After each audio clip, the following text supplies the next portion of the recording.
ఒకానొకప్పుడు దేవగిరి అనబడేటటువంటి పట్టణంలో సుధర్ముడు అనబడేటటువంటి గొప్ప శివభక్తుడు, త్రికాల సంధ్యావందనం అలవాటైన వాడు, నిరంతరము శివ పార్థివేశార్చనకు అలవాటు పడినటువంటి మనస్సున్నవాడు, భగవంతుని యందు మనస్సు రమించడం చేత తనకిది ఉన్నదని కానీ తనకిది లేదని కానీ అన్నడు భావన చెయ్యనివాడు, తనకి ఒకటి లేకపోవడం కూడా ఈశ్వరానుగ్రహమే అని అనుకోగలిగినటువంటి సంపన్నత కలిగిన హృదయం ఉన్నవాడు.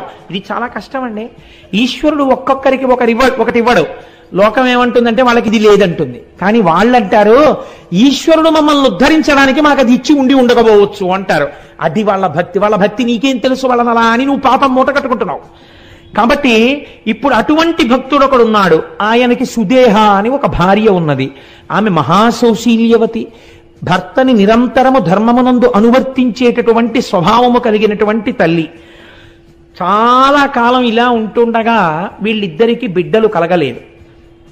బిడ్డలు కలగకపోతే ఈ భార్య వెళ్ళి భర్త దగ్గర బాధపడింది. ఏమంటే మన తర్వాత వంశం నిలబడడానికి, పూజామందిరంలో పూజ చేయడానికి ఇంట్లో వండిన పదార్థం ప్రేమతో అమ్మా అని పిలిచి తినడానికి బిడ్డలు లేరు. ఈ తల్లితనం లేకపోవడం నాకు చాలా బాధగా ఉంది. అందుచేత మనకి బిడ్డలు లేనటువంటి ఈ లోటు ఎలా పూడుతుంది అని భర్త దగ్గర ఏడ్చింది. ఆయన ఏమనాలండి? నిజమే, ఈ లోటు ఎలా పూడుతుంది, మనకి బిడ్డలు కలగట్లేదు అనాలి. కానీ ఆయన ఎంత గొప్ప మాట అన్నాడో తెలుసా అండి భార్యతో? ధీరుడుగాన, ధీరత్వం అంటే జ్ఞానమునందు రమించేటటువంటి స్వభావం, అటువంటి బుద్ధి ఉన్నవాడు కాబట్టి ధీరుడుగాన తత్పతి మదింగనకెట్టి విచారమున్ మహోదారతతో ఇటుల్నడు తన్విరో వందురనేల ఇట్టు లెవ్వారికి నెవ్వారౌదురిలా బంధువులెవ్వరు తల్లిదండ్రులెవ్వారలు పుత్రులెవ్వరిక స్వార్థపరంబు జగంబు సర్వమున్. ఏమిటే నీ వెర్రి? ఎవరికి తల్లిదండ్రులు, ఎవరెవరికి బిడ్డలు, ఎవరి స్వార్థం వాళ్ళది. కలిసినవి విడిపోతుంటాయి.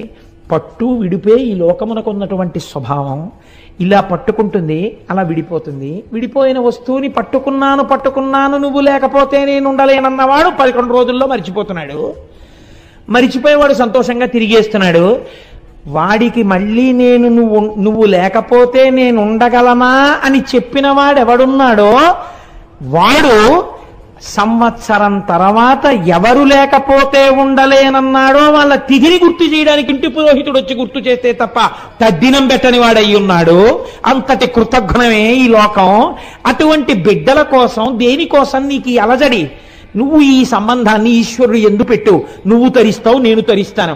అవన్నీ ప్రతిబంధకాలు తరించడానికి, ఏమో తొందరగా మనల్ని లాగేయడానికి, ఏ అడ్డు లేకుండా చేసేయడానికి, తొందరగా తన వైపు ఈడ్చి పారాయడానికి ఈశ్వరుడు అసలు సంతానం లేకుండా చేశాడేమో.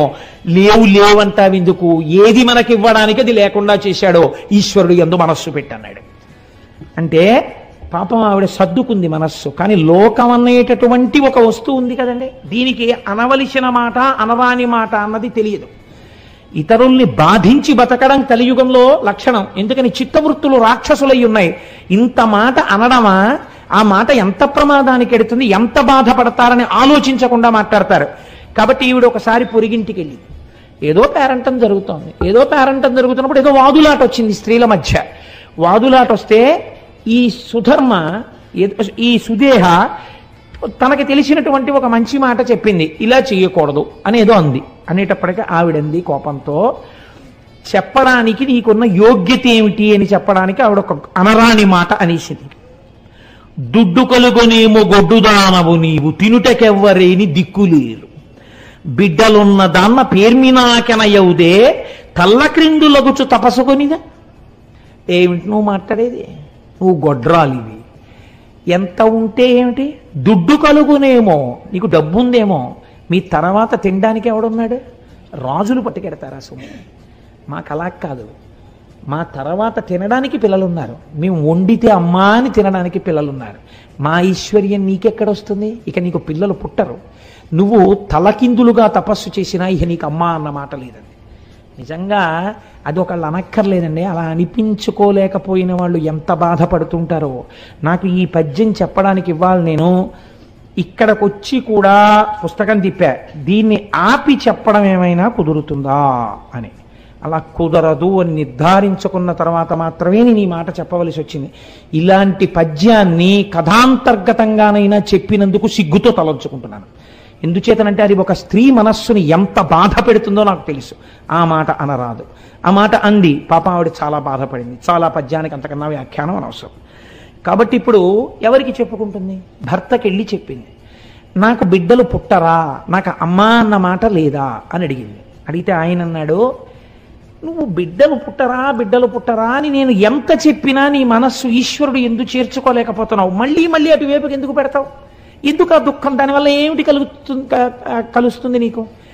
నీకు బిడ్డలు కలుగుతారో కలగరో, నేను దోషము నీదో లేకపోతే దోషము నాదో, ఒకవేళ ఈశ్వరుడు బిడ్డలు నీ దోషము వలనే కలగకుండా ఉంటున్నారో తేల్చడానికి ఒక పరీక్ష పెడతాను, ఈశ్వరుణ్ణి అడుగుతాను, ఇది భక్తి అంటే అని ఆవిడికి చెప్పకుండా ఆయన ఒక పరీక్ష పెట్టాడు. 2 పూలదండలు తెచ్చి భగవంతుడి యొక్క పాదముల దగ్గర పెట్టాడు.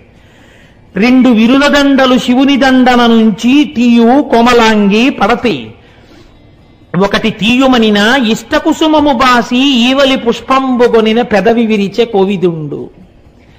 2 పువ్వులు పెట్టేని శివుడికి ఒక విజ్ఞాపన చేశాడు.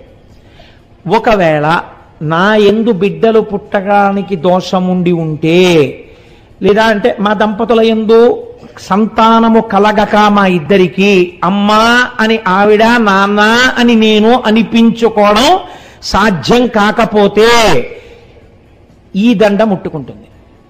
ఒకవేళ మాకు అలా అనిపించుకునే అదృష్టం రాసి పెట్టి ఉంటే ఈవిడ ఆ దండ ముట్టుకుంటుంది అని, ఇది ఈశ్వర నీ సంకల్పాన్ని చెప్పేయాలి.